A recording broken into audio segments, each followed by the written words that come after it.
Hello, my name is Dante Renee, and welcome to the 10 Room Bizarro YouTube page, where I talk about films that I believe need to be talked about more.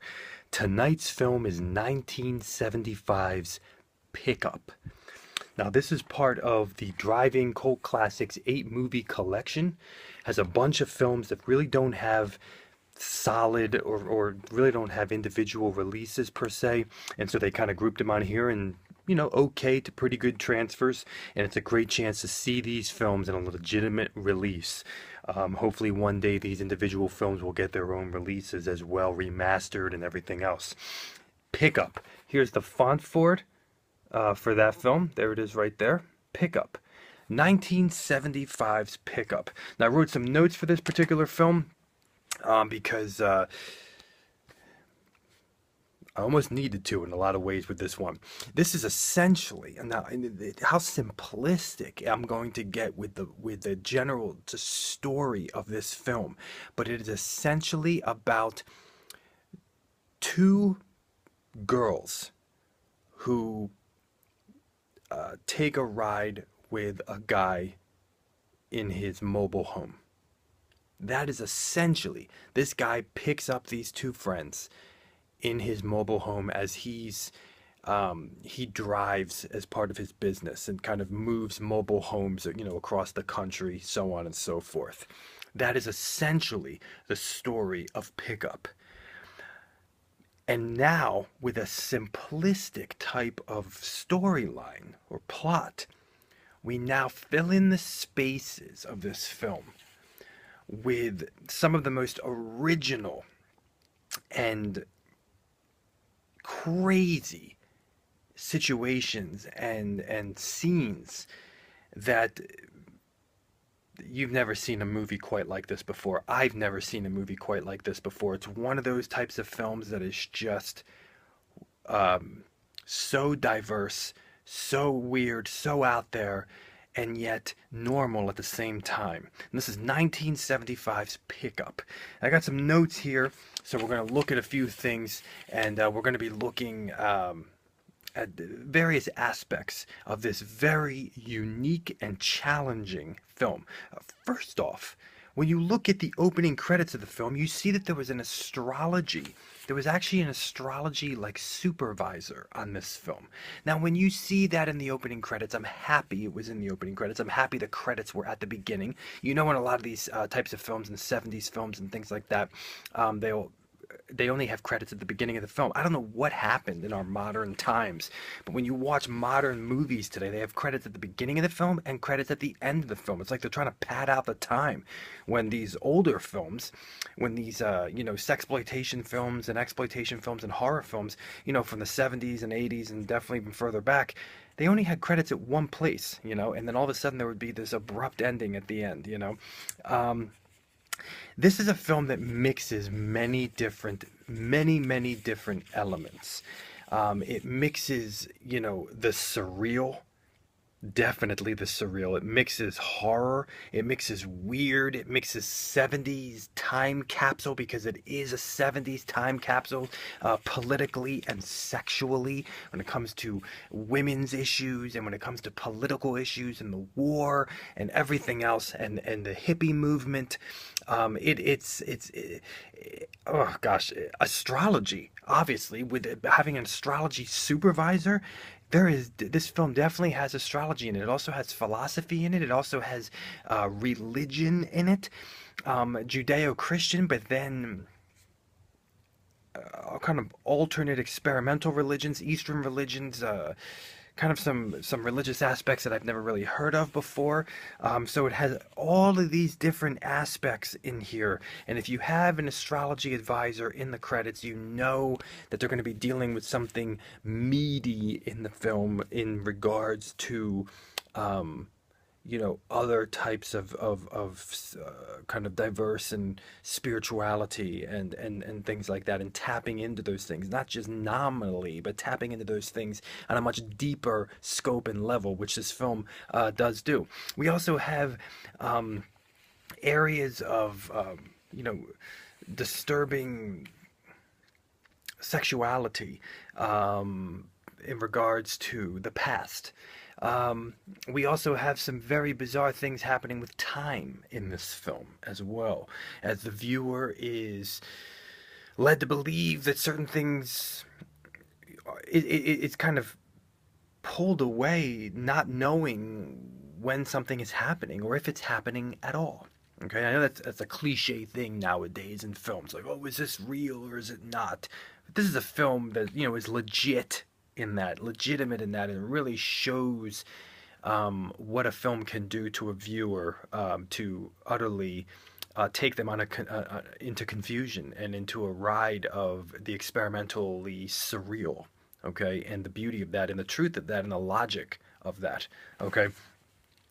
When it comes to the music in this film, there's tons of music in this film. There's music all over this film, wonderfully, and there were pieces of music in this film that sounded more professional. I've heard pieces of the music before in this film, and I think it was from some sexploitation CDs I have, some sexploitation compilation CDs I have from Italy, imported from Italy.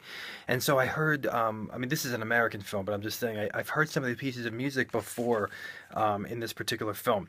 This is also a film that, there's music with lyrics. Is essentially what I'm saying, and that even deals specifically with the pieces of particular scenes, if you understand what I'm saying, where the music actually goes with particular scenes, even lyrically. Almost one of them almost reminded me of a scene in Rocky Horror Picture Show. There are very weird and unsettling soundscapes in this particular film. Very weird and unsettling and experimentally dark and disturbing soundscapes in this film, okay? Legitimately. There are even very interestingly uncomfortable sections of silence in this particular film. And of course, you also have a lot of 70s, very weird, trippy, psychedelic, electronic type stuff that sounds like, you know what I'm saying? Hopefully that was good enough for you. In terms of style, wow, where do we go with the style in here? Well, first off, we have a pretty professional vibe for such a low-budget underground drive-in film. Okay, I mean, there is definitely there are some great shots in this film, many great shots, professional angles, and all of that. So really, from the get-go, I mean, there's some really great shots in this particular film. And there's slow motion. There are some of the fastest, most erratic edited cuts I've seen in a long time, if ever. Chaos and beauty collide and meet and have sex with each other, all at the same time in the style of this film. Chaos and beauty. And this film it's filmed in the marshes, in the very mysteriously unsettling marshes of Florida. Okay, so it's swampy, it's hot, there's heat. Okay, you know what I'm saying, and you're there in the marshes. I never knew marshes could be so unsettlingly interesting. Okay, until I saw this particular film. But we definitely have, mixed with the unsettling soundscapes, mixed with the unsettling ways that the camera moves through the marshes. And of course you also have the sun glare, sunbeams of the 70s through the hair and everything else. And it is just really wild cuts in this film. Yes. It almost dumbfound you, the cuts in this particular film. Now, at its core, this film really rides on a sexploitation bent, okay? Where we have the two main girls of this film are both attractive in different ways, sexually attractive in different ways, and we have total nudity in this film, but you don't really see genitals too much. I mean, if you look closely in certain scenes and certain angles, you'll be able to see genitals. The girls are, like I said before, sexually attractive for different reasons. You might have different taste and different vibes, and they represent two different people and two different types of women and two different types of girls. There are very creative, very artistic, very experimentally interesting sex scenes in this film on swings and in trees and in tall grass and almost, I mean, very nature sex in this film. Free love and spirituality and philosophy and politics and even rape. Um, Very interesting and very dumbfounding, as I've said before, and very into confusion and into wildness and wildscapes. There are two shots in particular near the end of the film in the sexploitation angle that I found very erotic or very well done in their eroticism and just, you know, the way the one girl is putting jeans on as she's naked and kind of the way her butt kind of gets stuck in the jeans and moves through the jeans and the breast shots with that particular actress as well, the brunette actress, near the end of the film, from the camera kind of going up towards her breasts. And you definitely focus on breasts in this particular film, but you know, we implied sex scenes, which maybe they are real, not exactly sure, but you kind of have all of that in there. This is a one-of-a-kind film that the title, you're not going to know what the heck this movie's about. I mean, you're going to think you know what it's about by the title Pickup, but you will have no idea at all. This is a very unique film. It has elements of horror and sexploitation and well, sexploitation is definitely the core of this film, but in a very experimental and unique way with darkness and spirituality and horror and the weird and the bizarre and the surreal and the disturbing as well. This is a film that is off the hinges and unhindered by boundaries at all. And it is a film that could have only been made in 1975.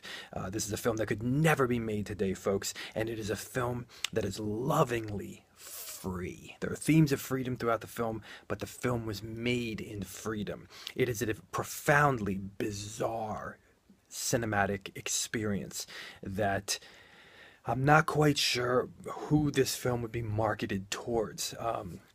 You know, possibly the drug culture, but also as a time capsule, you know, with sexuality and also with philosophy and in Eastern religions and spirituality and astrology and all of that mixed in there. This it almost plays itself out like a dream and almost a nightmare at times. Beware if you don't like clowns. I will just say that. Where did that come from? Exactly. You will see. Or you will not see, possibly. Altars and clowns and balloons and a stuffed animal.